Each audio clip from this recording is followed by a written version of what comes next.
Hello दोस्तों, good evening. मैं आपका अपना दोस्त और होस्ट अमित शुक्ला आप सभी का दोस्तों दिल से स्वागत करता हूं आपके अपने परिवार वनडे एग्जाम स्टडी में। मेरे प्यारे साथियों, आज 2022 का अंतिम दिन है और आज जो है इस अंतिम दिन को एक और बेहतरीन दोस्तों प्रैक्टिस के साथ हम लोग खत्म करना चाहेंगे।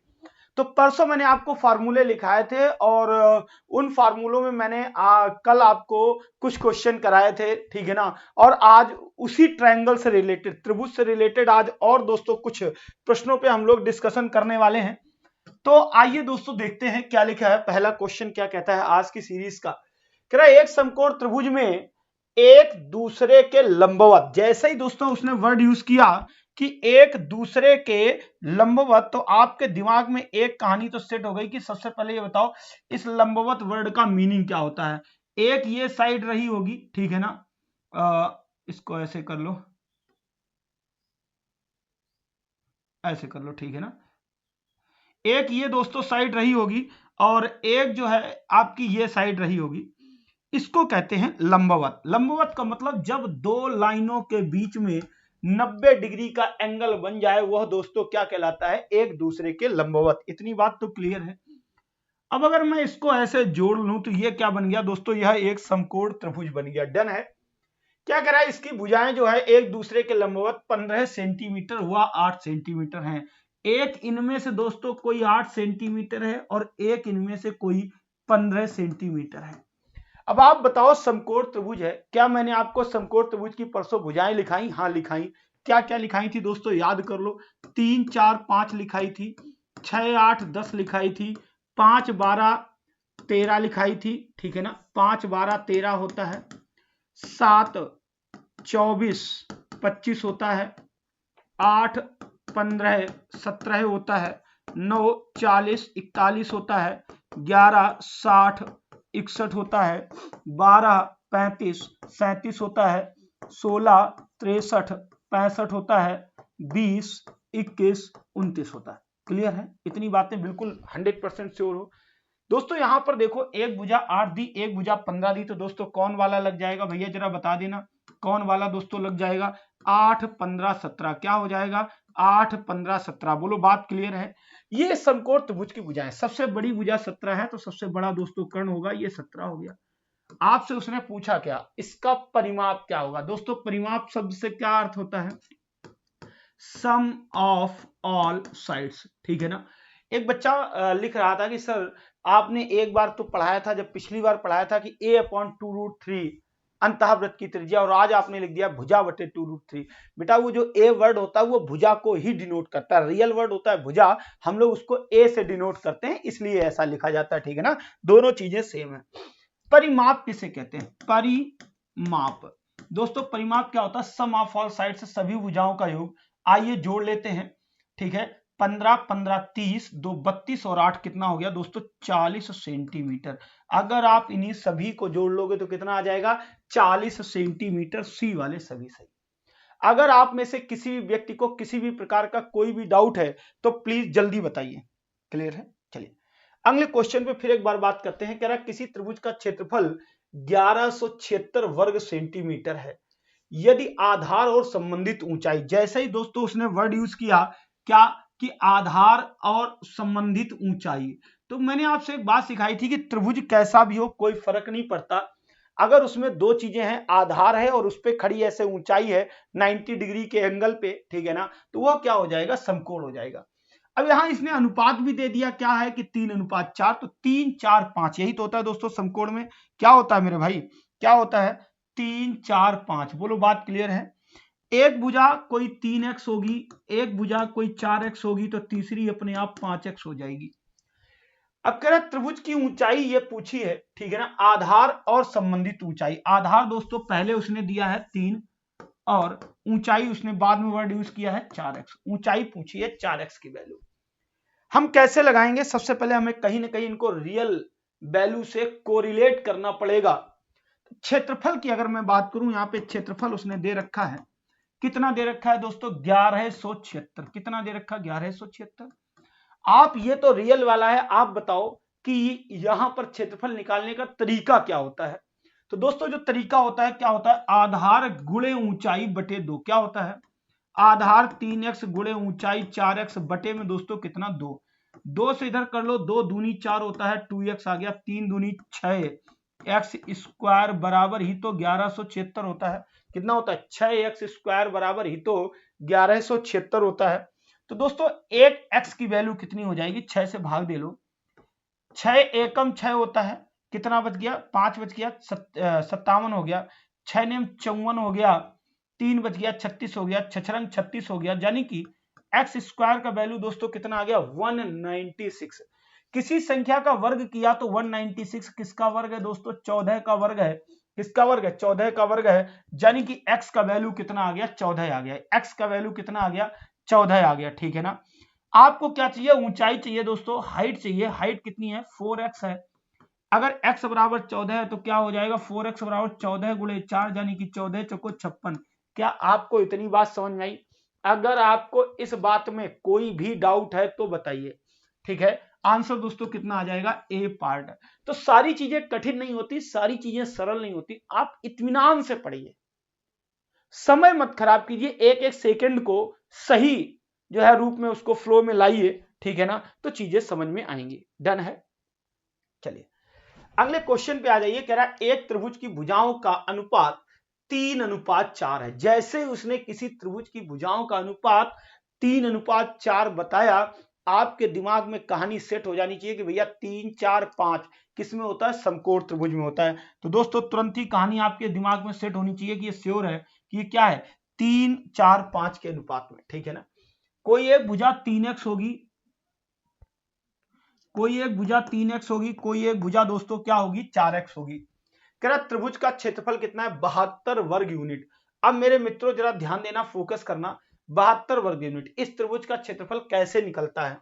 तो आप क्या कहोगे भैया क्षेत्रफल कैसे निकलता है, आधार गुणे ऊंचाई यानी कि 3x गुणे 4x बटे क्या 2, यही तो क्षेत्रफल है।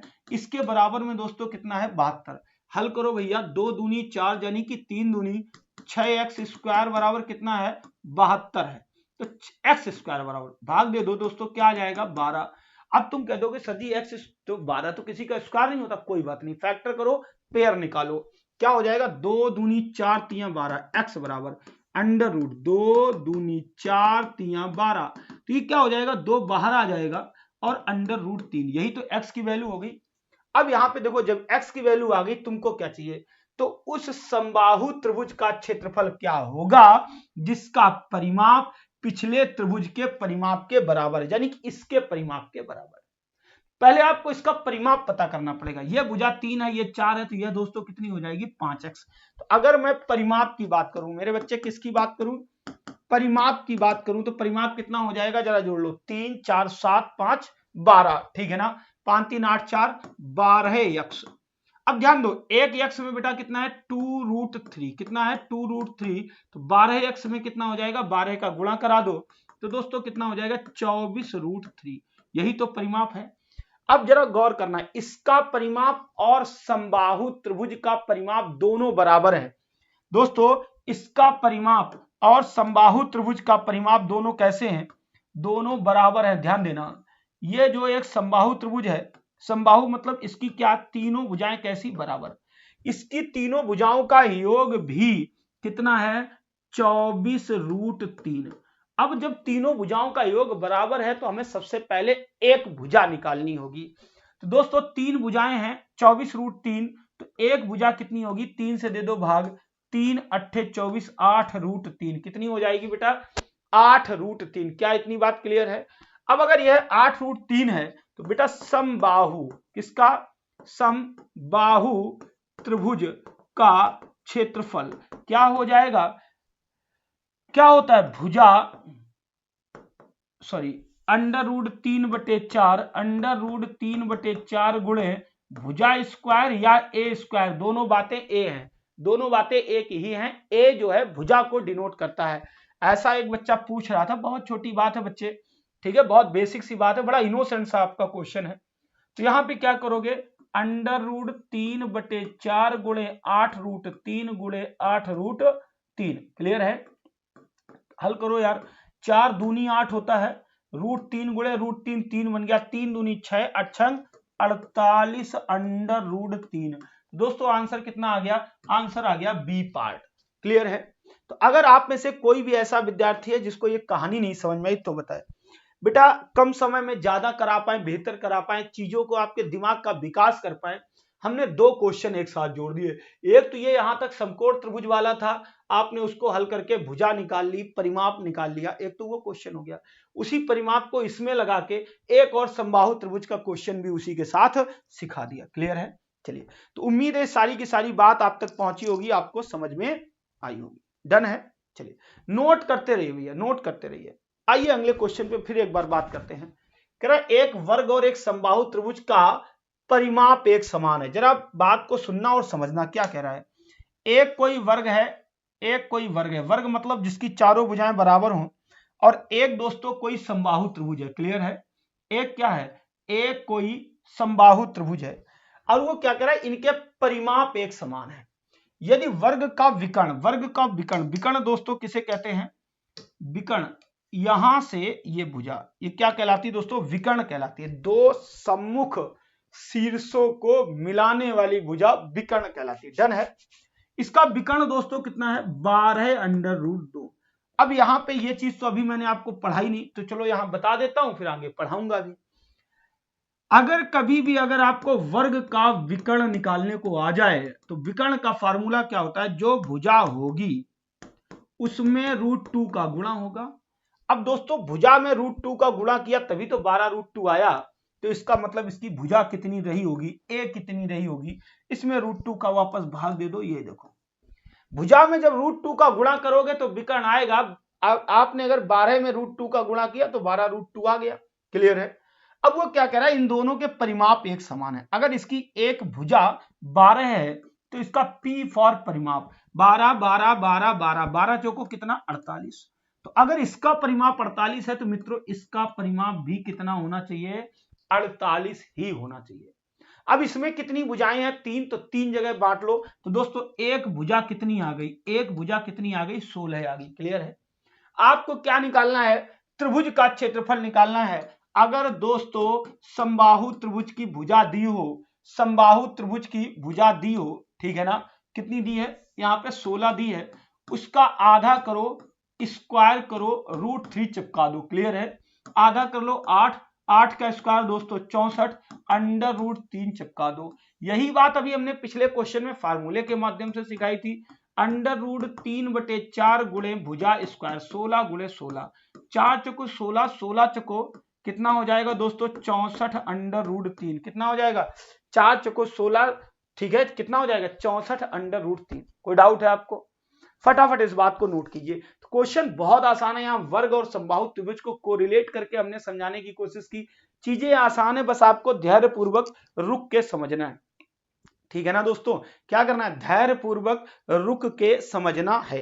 चलिए अगले क्वेश्चन पे फिर एक बार बात करेंगे। कह रहा है एक वर्ग की भुजा 4 सेंटीमीटर है, यदि उसके विकर्ण पर समबाहु त्रिभुज अंकित किया जाए तो उस त्रिभुज का क्षेत्रफल कितना होगा। कहानी दोस्तों फिर से वही है, बस थोड़ा सा डिफरेंस है। अब की बार क्या कह रहा है, कह रहा है एक वर्ग है, इसकी भुजा दोस्तों कितनी है, इसकी भुजा 4 सेंटीमीटर है।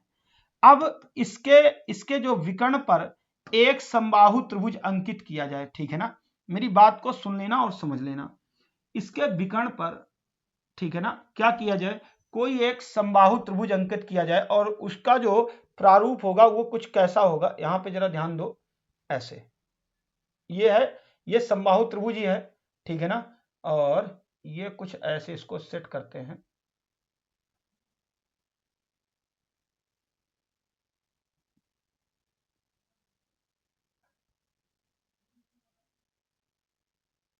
तुमको बिल्कुल हम वैसे ही फील कराने की कोशिश करते हैं, ठीक है। क्लियर है। यहां पे देखो ध्यान दो, ये आ गया। क्लियर। तो ये क्या कह रहा है, ये इसका क्या है, विकर्ण है। अब वो क्या कह रहा है, एक वर्ग की भुजा 4 सेंटीमीटर है, इसके विकर्ण पर समबाहु त्रिभुज अंकित किया जाए। अर्थ क्या है इसका, पहले तो विकर्ण निकाल लो। अभी अभी बताया कि वर्ग का विकर्ण, भुजा दी है, क्या दिया है दोस्तों, भुजा दी है, उसमें √2 का गुणा करा दो तो विकर्ण कितना हो गया 4√2। अब ये समबाहु त्रिभुज की भुजा भी यही हो गई, क्यों, विकर्ण पर समबाहु त्रिभुज बना है। अब दोस्तों क्या है, इस त्रिभुज का पूछा है क्षेत्रफल। अभी अभी मैंने बताया आधा करो, इसका आधा कितना हो जाएगा 2√2, स्क्वायर करो कितना हो जाएगा 2 दूनी 4 दूनी 8 और √3 चिपका दो तो दोस्तों आंसर कितना आ जाएगा 8√3। कितना आ जाएगा 8√3। अगर यह बात नहीं समझ में आई तो ऐसे कर लो, √3/4 गुणे भुजा स्क्वायर। भुजा दोस्तों कितनी है 4√2, कितनी है भुजा 4√2 इंटू 4√2। इतनी बात तो क्लियर है। 4 से ये 4 चला गया, √2 गुणे √2 2 हो गया, ठीक है ना। और ये कितना हो गया 4 दूनी 8 में √3 का गुणा दोस्तों कितना आ गया 8√3 आ गया। बोलो हाँ या ना, क्लियर है। कॉन्सेप्ट क्लियर होना चाहिए, आपकी सोच क्लियर होनी चाहिए। इंपॉर्टेंट मुद्दा है आपकी सोच कितनी है, ठीक है ना। चलिए, अगर किसी भी बच्चे को किसी भी प्रकार का कोई भी डाउट है तो एक बार जल्दी से बताओ भाई। कॉन्सेप्ट बिल्कुल क्लियर है। आइए दोस्तों फिर एक बार अगले क्वेश्चन पे बात करते हैं। कह रहा है एक समबाहु त्रिभुज के अंतर्निहित वृत्त का क्षेत्रफल। अब यहां पे आपको वृत्त के क्षेत्रफल के बारे में नहीं पता होगा, क्लियर है, अभी पढ़ाया नहीं, मगर त्रिभुज से रिलेटेड किन किन चीजों को रिलेट करके क्वेश्चन आता है ये सारी चीजें यहाँ पे हैं। अभी आगे और पढ़ाएंगे तो वो चीजें क्लियर हो जाएंगी। तो सबसे पहले मैं आपको वृत्त के क्षेत्रफल के बारे में क्लियर कर देता हूं। जो वृत्त का क्षेत्रफल होता है वह दोस्तों क्या होता है πr²। डन है। यहां पे कितना दिया गया है 462। इसका मतलब दोस्तों क्या है πr²। पाई की वैल्यू कितनी होती है 22/7 गुणे r² बराबर कितना हो जाएगा 462। क्या इतनी बात क्लियर है। आओ हल कर लेते हैं। r² की वैल्यू पहले निकाल लो तो ये 22/7 उधर चला जाएगा, 462 गुणे 7 ऊपर हो जाएगा और 22 नीचे हो जाएगा। हल करते हैं, 22 दूना 44 शेष 2, फिर से 22 हो गया, 22 एकम 22, 7 एकम 7 हो गया, 7 दूनी 7 एकम 7 और 7 दूनी 14, या इसको ऐसे कर लो, इसी के फैक्टर कर लो। r बराबर ये क्या लिखा है √21 के फैक्टर 7 गुणे 3 और ये क्या है गुणे में 7, तो 7 बाहर आ जाएगा, कितना हो जाएगा 7√3। यही तो इसकी त्रिज्या हो गई, यही तो इसकी त्रिज्या हो गई वृत्त की। कह रहा है अब वो क्या करे, एक समबाहु त्रिभुज के अंतर्निहित कोई एक समबाहु त्रिभुज है, ध्यान से बात को सुनना और समझना। कोई एक त्रिभुज है और इसके अंदर दोस्तों एक वृत्त बनाया गया। क्या बनाया गया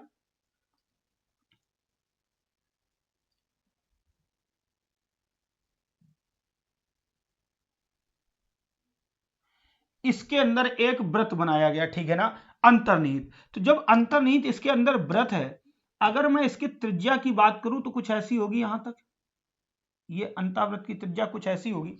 डन है, बोलो यस या नो। अब यहां पर ध्यान देना, अंतःवृत्त की त्रिज्या और परिवृत्त की त्रिज्या, अंतःवृत्त की त्रिज्या और परिवृत्त की त्रिज्या दोनों बातों में क्या डिफरेंस है, यह बात मैंने आपको कल सिखाई थी। ऊपर शीर्ष की तरफ परिवृत्त की त्रिज्या और अंदर की तरफ नीचे भुजा की तरफ अंतःवृत्त की त्रिज्या, इनमें अनुपात क्या होता 1:2। क्लियर है, दोनों मिला के पूरी हाइट होती। अंतःवृत्त की त्रिज्या दोस्तों कितनी आ गई 7√3, तो एक अनुपात की वैल्यू कितनी हो गई 7√3, तो दो अनुपात की वैल्यू दोस्तों कितनी हो जाएगी 14√3। क्लियर है, इतनी बात तो क्लियर है। अब वो क्या कह रहा है परिमाप क्या होगा, दो तरीके हैं, या तो आप अंतःवृत्त की त्रिज्या से सीधे भुजा पे आ जाओ। तो अंतःवृत्त की त्रिज्या कल ही बताया था कैसे निकालते हैं दोस्तों, भुजा a/2√3। क्लियर है, यहां पे रेडियस दी हुई है, कितनी दी है 7√3। अगर यह चीज इधर आ जाएगी तो ये इधर भुजा बच जाएगा। क्लियर है, तो ये देखो 7 दूनी 14 √3 गुणे √3, 3 बन गया, 14 3 42, भुजा कितनी आ गई 42। तो अगर मैं परिमाप की बात करूं तो परिमाप, तो दोस्तों इसमें क्या करोगे 3 का गुणा कर दो, 4 3 12 120, 2 3 6 126 सेंटीमीटर, कितना हो जाएगा 126 सेंटीमीटर। डन है। कोई भी अगर ऐसा व्यक्ति है जिसे अभी तक किसी भी प्रकार का कोई डाउट है तो जल्दी से आंसर करें, किसी भी प्रकार का कोई भी डाउट है तो आंसर करें। क्लियर हो गया, बिल्कुल कॉन्सेप्ट क्लियर हो गया। चलिए दोस्तों आते हैं और अगले क्वेश्चन पे बात करते हैं। कह रहे एक समबाहु त्रिभुज के परिवृत्त की त्रिज्या 8 सेंटीमीटर है तो ऊंचाई ज्ञात करो। यहां जरा गौर से बात सुनना, और ये मैंने कई बार ये चीज आपको सिखाने की कोशिश की है। यहां पर अगर आप परिवृत्त की त्रिज्या की बात करो, ये आपकी ऊंचाई है, ठीक है ना, ये क्या, ये आपकी ऊंचाई है, ऊंचाई यहाँ पे ये केंद्रक होता है और इससे ये दो हिस्सों में बढ़ जाती है, इधर कैपिटल आर इधर स्मॉल आर, यह 1 अनुपात यह 2 अनुपात, और पूरी मिला के ऊंचाई है। यहाँ उसने परिवृत्त की त्रिज्या दोस्तों दे रखी है, कितनी दे रखी है, यहाँ ये परिवृत्त की त्रिज्या क्या कह रहा है 8 सेंटीमीटर। अगर 2 बराबर 8 हो जाएगा, ध्यान देना, अगर 2 सेंटीमीटर सॉरी 2 अनुपात की वैल्यू अगर 8 सेंटीमीटर हो जाएगी तो दोस्तों याद रखना 1 सेंटीमीटर की 1 अनुपात की वैल्यू कितनी हो जाएगी 4। आपसे क्या पूछा है, पूरी ऊंचाई पूछी है, h पूछा है, क्या हो जाएगा 8 + 4 दोस्तों कितना हो जाएगा 12 सेंटीमीटर। 8 + 4 कितना हो जाएगा 12 सेंटीमीटर। क्या आप में से किसी भी व्यक्ति को किसी भी प्रकार का कोई भी डाउट है, क्लियर है? तो उम्मीद है दोस्तों ये बात यहां तक आपको समझ में आई होगी। आज की क्लास थोड़ी सी छोटी है मगर दोस्तों ये आपके लिए बेहद इंपॉर्टेंट है, क्लास को शेयर जरूर करना, ठीक है ना। और आप सभी को एक बार फिर से न्यू ईयर की बहुत बहुत बहुत शुभकामनाएं। कल नई साल है, कल संडे है, कल ऑफ रहेगा और उसके बाद ध्यान देना दोस्तों मंडे से अब कोई गैप नहीं होने वाला। अब इस सेशन में 2023 में जैसे कभी कभी मेरा मैथ का एब्सेंट हो जाता है बहुत सारे कारणों से, हम उन कारणों से लड़ने की कोशिश करेंगे और आपकी क्लास दोस्तों समय से बेहतरीन पूरी 1 घंटे की कोशिश करेंगे। लगातार जुड़िए मेंसुरेशन ज्योमेट्री अलजेब्रा में, ठीक है ना। न्यू ईयर में पूरा कंप्लीट कराते हैं दोस्तों, टेट भी है, सुपर टेट भी है, सब कुछ इस बार सोना है, ठीक है। अगर आप सोते रहोगे, इस आलस में रहोगे आएगा नहीं आएगा, दुनिया की कोई सरकार नौकरी नहीं आपकी खा सकती है, मगर आपको पढ़ना तो पड़ेगा। अगर आप इंतजार में रहेंगे तो फिर कहानियां कठिन है, ठीक है। थैंक यू, जय हिंद, वंदे मातरम। मिलते हैं सोमवार को एक नई क्लास में। Thank you, bye.